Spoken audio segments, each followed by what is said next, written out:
estamos acá en nuestro primer bloque de Puente B TV, recordando que estamos acá en los estudios de Universidad de las Américas. Vamos a hablar de un tema que se vive día a día en nuestra sociedad y por lo mismo vamos a hablar de la inclusión.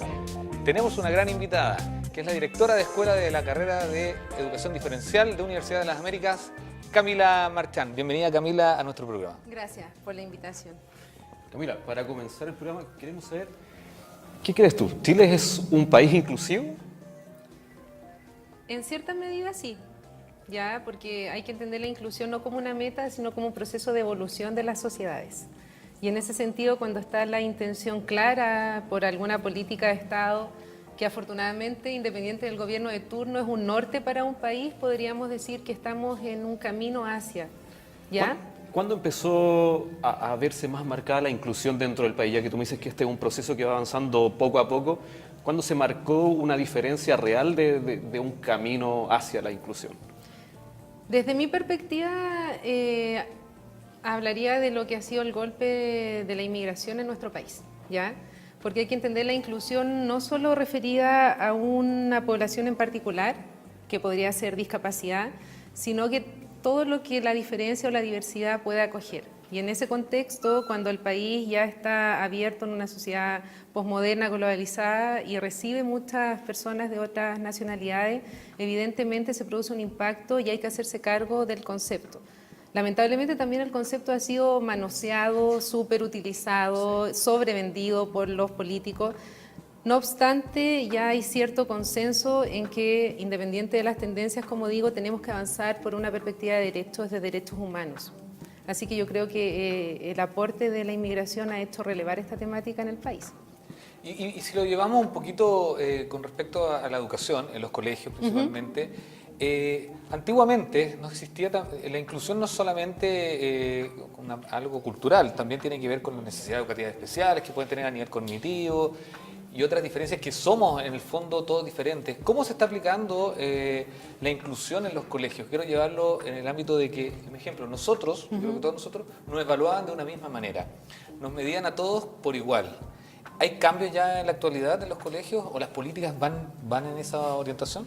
Pero yo te llevaría más atrás a la experiencia de nosotros, para entender los orígenes de cómo la diversidad es algo inherente al ser humano. ¿Ya? ¿Y a qué me refiero? Cuando hablamos de una escuela rural, donde es la única escuelita en un, ¿no es cierto?, espectro grande, todos van a esa escuela y no se duda que ese es el norte, el camino que tienen que seguir los niños que en esa comunidad viven, ¿ya? Claro. Entonces, es inherente al ser humano convivir en diversidad, ¿ya? Y en esa hay escuelas unidocentes, rurales, donde todos son acogidos. Ahora, cuando lo llevamos a la urbe, por decirlo de alguna forma, se crean estas clasificaciones donde van quedando fuera las personas que tienen diferencias para caminar en un camino de éxito académico, y por eso tú dices, a todos nos evaluaban igual. Claro. O te mandaban orientación. Sí, es que o algún especialista. Es que en el fondo como que nos tomaban a todos por igual, no había una diferencia como sí, lo hay en la actualidad. O la diferencia era vista en términos negativos, que atentaba contra los rendimientos. Bueno, este camino lamentablemente ya colapsa cuando por las pruebas de medición nos damos cuenta que estamos dejando fuera al conjunto de los estudiantes y en la diversidad ya ni siquiera son convocados a rendir estas evaluaciones. Me refiero a casos crudos como a la hora de tomar el CIMSE, decirle a los niños que están en el programa de integración escolar que no asistan, para que no bajen, por ejemplo, los promedios. Eso es una cosa muy cruda, sí, que se empezó a normalizar. Es una exclusión total. No, oye, imagínate para los niños, niñas y jóvenes que por favor no vengas ese día, inventamos algo en el establecimiento, pero tú no rindas. Si tú me preguntas cómo hoy día se está evaluando, yo creo que hay un gran esfuerzo del aparato público por promover la flexibilización en materia curricular y de evaluación también. Sin embargo, es muy incipiente el camino porque todavía el sistema educativo está evidentemente poblado de muchas generaciones que no han tenido actualización o bien tienen resistencias, porque... Dime, me vas a hacer una pregunta. Quería saber si estabas al tanto, si es que existe una supervisión de que no siga pasando lo mismo que pasaba antes en los colegios. Y ahí quería llegar. Esto es una transformación cultural, ¿ya? Hay que entenderla como algo que trasciende la supervisión o el control externo, porque la inclusión y el respeto por los derechos humanos no se va a dar desde una imposición. Usted es profesor, usted tiene que... Porque cuando cierra la puerta al profesor, nadie sabe lo que está haciendo dentro de su aula.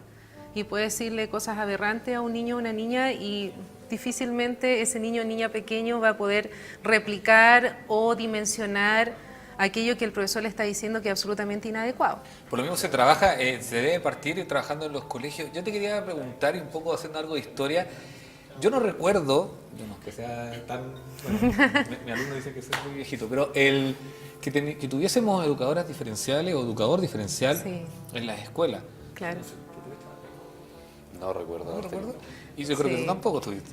O sea, quizás sí, no sé. No, somos más o menos de la misma Sí, edad, así por que eso no. yo te digo que, Sí, hay un boom de la carrera de educación diferencial, eso es Pero cierto. eso, ¿por qué surge? Es el efecto de una política pública del año 2005, que es la Política Nacional de Educación Especial, promovida por el Mineduc, la Unidad de Educación Especial, donde establece un camino para el país, promoviendo la integración en ese minuto. Con los programas PI, en este caso. Con los programas en ese minuto llamado Proyectos de Integración Escolar. Claro. Ya se transfigura en el tiempo a programa.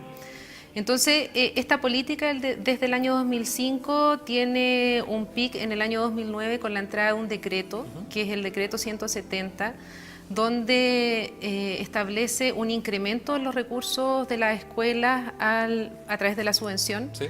Para reconocer y declarar a algún alumno con necesidades educativas especiales transitorias para ser sujeto de subvención o necesidades educativas especiales permanentes ser sujeto a subvención. Y en ese sentido, ¿cuál sería para la gente entender un poco, y no sé si eso todavía se mantiene, no Sí, la subvención, sí. pero sí la clasificación, se podría decir? Sí, la clasificación se mantiene y hemos caído también en cosas que son lamentables porque... Mira, es triste porque quienes trabajamos en educación nos damos cuenta que las subvenciones que recibe la escuela a partir de la tipificación que se hace del alumno no es más que recalcar la diferencia. ¿No es cierto? Claro. Yo cuando he dicho esto, y lo he dicho a algunas autoridades, me han dicho, pero oye, pero es que las subvenciones son necesarias, la ley CEP para los chicos que están en alta vulnerabilidad. Claro. Entonces hemos caído en una cosa muy, muy terrible de dar subvenciones por discapacidad, subvenciones indígenas, subvenciones vulnerables, es una locura las subvenciones, pero para eso todos los niños tienen que estar clasificados. Entonces, esta nomenclatura se mantiene como chico con necesidad educativa transitoria o permanente, y es el niño TEL, trastorno específico del lenguaje, es el niño FIL, funcionamiento intelectual limítrofe. Entonces dejamos de ver a las personas y nos colocamos súper técnicos, y eso, las profesoras de educación diferencial son las peores, pueden hablar con siglas, y claro, yo estoy refiriéndome a temas bien específicos, conceptuales, Sí, o sea, por defecto yo profesional. lo entiendo por un tema de que trabajé en colegio y entiendo un poco. Quizás Guido está diciendo... Que están hablando entre TEL, Yo FIL... algo entiendo, pero lo que veo yo y de repente lo que pienso es que todas las personas o los niños que quieren sentirse incluidos dentro de un colegio están ligados a un bono que va a ganar el colegio por tenerlos a ellos. Justamente. Más que un tema cultural o hacer algo como que de verdad entendamos, sino que Por al final nos eso preocupamos de las vuelvo lucas. a lo que tú Y me no es poca preguntabas plata. recién. Más allá del control, si hay algo que, aprovechando la tribuna y de verdad agradeciendo el espacio, hacer un llamado a la transformación cultural. La inclusión no es un decreto de ley, ni en el ámbito escolar, ni en el ámbito laboral, ni en la locomoción pública. Yo ayer tuve un altercado tremendo al tomar la micro, trasladarme hacia el campus de Providencia, porque al bajarme vi que una mujer con un niño de 10 años en silla de ruedas con parálisis cerebral, se le abre la puerta de atrás y justo iba a bajar y me mira. Y yo intento abrir, ¿no es cierto?, la rampla, no, me costó porque iba con tacos, qué sé yo, muy incómoda con mi cartera. No pude, me dijo, no, tranquila, yo puedo la silla. Le dije, yo te ayudo. Y tampoco fui muy habilidosa yo al levantar su silla. Entonces, lo pudimos hacer a duras penas. Y claro, yo creo que esto ya llega a un asunto de un activismo social de todos. Nadie puede seguir frío frente a esas situaciones. ¿Y qué hago yo? Increpo al chofer. Porque él se debería haber bajado a... Le dije, usted, no, voy a hacerlo más suave, le dije, señor chofer, usted tan amable, ¿por qué no puede ayudar a esta mujer con un niño en silla de ruedas? ¿Y por qué? ¿Por qué no lo hace usted? Ah, parece que nunca anda en micro. Yo siempre ando en micro, señor. Y ahí empezó a crecer la discusión, mi molestia a hacerse cada vez más evidente. Para no asustar al chico, me acerqué al chofer, seguí hablando con él en duros términos, porque es inaceptable que una sociedad siga tan fría. Entonces, por más fiscalización que tú pongas, por más control que tú pongas, si no hay una transformación cultural del respeto por el otro, por un legítimo otro en una convivencia, como dice Maturana, estamos perdidos. No hay decreto que valga. Por tanto, decir, ¿no es cierto?, en esto de la inclusión laboral, claro, echa la trampa. ¿Por qué hacer trampas? No somos lo suficientemente sensatos para pensar que una persona con... Y aquí hay otro punto que también les quería comentar, pero me puedo extender porque me gusta mucho el tema. No, está bien, pero lo que pasa es que yo creo que un poco tiene que ver con también las distintas temáticas que están surgiendo. Sí. Para también el tema, hemos hablado acá de feminismo, hemos hablado de diversas temáticas que afectan a la convivencia del día a día, y rompiendo este paradigma de una sociedad individualista a pasar a una sociedad más en comunidad, que eso es lo que buscamos. Inclusiva, claro. Y que si vivimos en comunidad tenemos que saber que somos todos distintos. Entonces, yo también, ¿por qué que te voy a dar de nuevo el énfasis en el colegio? Porque si ahora surge la ley de inclusión, Sí. perdón, voy a decir inclusividad y me van a retar, inclusión, somos todos diferentes. ¿Por qué ahora nos podrían, una educadora diferencial, o un colegio, mejor dicho, nos debería diferenciar con si es transitorio o permanente? Porque deberían ser todos distintos. Y sabemos que no hacen un análisis, o no lo sé, ahí quizás estoy pegando, no sé cómo ha cambiado ahora el colegio, pero de que deberían hacer un análisis a todos, porque se supone que todos tenemos distintos ritmos de aprendizaje, aprendemos de manera distinta, algunos aprenden de forma... Pero, ¿qué pasa ahí en el colegio?